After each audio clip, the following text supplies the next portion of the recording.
Well, Gaffer, it's been a very unusual long break. Yeah. Game midweek got cancelled due to weather, meaning you've had a full week and a half of preparation. In that time, lots of training sessions, but also three new faces through the door. You must be excited. Yeah, I mean, look, these things, I think I told you last time I spoke to you, these things are usually an ongoing process which take a long time because there's more than us as a football club and the player, there's the other club that he's playing at and their situation, and it usually has a knock-on effect. So, yeah, we've had to be patient, but I'm delighted to get the three lads that we have through the door, and they'll be involved at the weekend. So it's adding to numbers. Obviously, going out the door with is Jaden. And we wish him all the very, very best. It was an option put to him. It wasn't something that we instigated. We were asked if we would allow him to go to Kings Lynn, and it helped the transition goal coming the other way. So I think that's a good example of all three or four parties are very pleased with it. The two players and the two clubs, and everybody moves on and wish Jaden all the best. So yeah, it's been an unusual length of time to not play a game, but every season that I've been involved in football, there's a period when harsh weather or poor pitches, condition to pitches don't allow football, and that's been the case. It's nobody's fault. And like you said, it gives us a little bit more chance to work on a few things we know we need to improve at. And of course, just adding the bodies makes everybody sort of stand up a little bit in terms of in the building. Players now know there's going to be a little bit more competition to fight for places. When I look over my shoulder, whoever's on the bench, if they've been on the pitch regularly, they might be there now. Or the new lads, I know because I know them, I've worked with them before. I know what I'm getting when they come on the pitch. So yeah, I'm really looking forward to the next stage or the next phase, if you like, because I've settled in myself now. I think I know as much as I can about every player that I've inherited, and I class them as my players, and they're going to play as big a part as anybody in what's going to go forward. So those three who have come in, could you talk us through each one of those Yeah. signings as individuals and what they're going to bring? Yeah, well, I'll start with Gold because I knew him first. In terms of I inherited Gold as a player at Kings Lynn Town back 2020-21, I think it was. And I was informed then by the powers that be at that football club in no uncertain terms that they didn't want him at the football club because he wasn't scoring any goals. And I insisted on, I always use the terminology that sometimes a flower, if it isn't blooming, needs a different place in the garden. And I was going to play differently to football to the previous manager, and I said, just give me a couple of weeks and let me make my mind up because I like the look of him. Certain, aesthetically as a centre forward, you look at him and think, whoa, if you can get out of him what he looks like, then he could be a force. And thankfully, it clicked with me, Hugo, and Goldie, and he managed to get, after scoring one goal up until Christmas, I think he got 11 or 12 to the end of that season in the National League, and then he went and knocked in 20 odd the next season in 40 games. So yeah, I think we know his strengths. He knows how we work, and it was when I knew he was available. It was somebody I've worked hard to try and bring down. And in fairness to him, he's shown real commitment because he's based in Norwich, but he wants to come here and he wants to move himself and his closest down here. So I'm really pleased with that.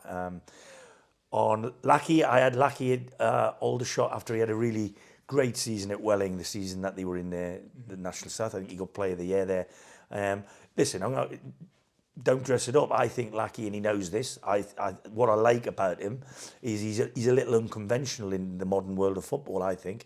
And I call him Mick Dundee for obvious reasons. He's an Australian lad, and he's got that Aussie spirit, that spunk, that gumption, whatever you want to call it. He's got something in him that he wants to win. And I've watched him a few times this season playing for Farnborough, particularly against Torquay United, actually, when I first came to the club.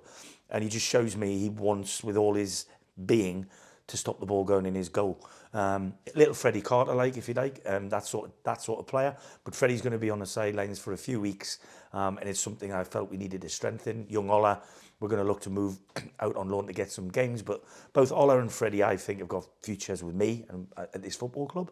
So it's just bolstering the area because we lost Freddie and Quickie for a little while. So that's Lackland. And then you got Will. Will and I got together at Aldershot last year. I took him on loan initially for a few months in I think October and November, and then I extended him to the end of the season, and he was part of our FA Trophy story. And I've got to say, I feel sort of closer to Will a little bit. He doesn't know this, but I had a big health scare in the November of that season, and then would you believe it, 2 days before the Wembley final, Will's father had a serious heart condition, a heart problem. And of course, that knocked Will bandy, as you can imagine. He wanted to be with his dad, quite rightly. So he missed the preparation of the final 2 training sessions, or certainly the last training session into Wembley. But as people who know me know, I don't name the team usually until the morning or the day of the game. I named one player in my team in the final training session. It was Will. I told everybody else that Will would play if he is to make it. And thank goodness his dad, the operation was successful, and touch wood, same as me, we're both back at it, and back in the race, as it were. So I'm pleased to reunite with Will. But look, it's all about the football, and I think Will belies his look. He looks a cute, young, innocent lad. I think he's a good defender. He's got shades of people who are old enough to remember these. He's got shades of Alan Hansen about him, in my opinion. He's very elegant. He can pass the ball, but he can defend, and he can pop up with a goal. He scored a great goal in the quarter-final of the trophy last year. So these are lads that, whilst I think the group are or have really engaged in what Hugo, myself and Blakey and Litz are trying to impart into the group, the more people that you've worked with prior, it doesn't take them long to gel in. And so I'm hoping that we're going to hit the ground running together. And it's not to say that we're finished in terms of changing personnel. It's just the way football is. It happens that everybody thinks January is the month that it should happen because it happens at the top level. But, I know we've still got many weeks left yet, should we need to do it, to go and get something else. But I'm very comfortable going in on Saturday with what we've got. Like I said, both Quickie and Carts will be out for the foreseeable future. So we've got to concentrate on the people who are available to us. You mentioned competition for places there. Looking at training today and sort of the last few days with these new faces around the place, is there an added bit of oomph?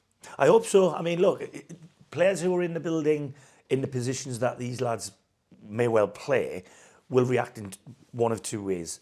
They'll either get their head down, keep a smile on the face, and work as hard as they can here to retain their place or to keep their place or to get their place back, or they won't, and they'll want to escape or want to get out because they'll think it'll be easier somewhere else.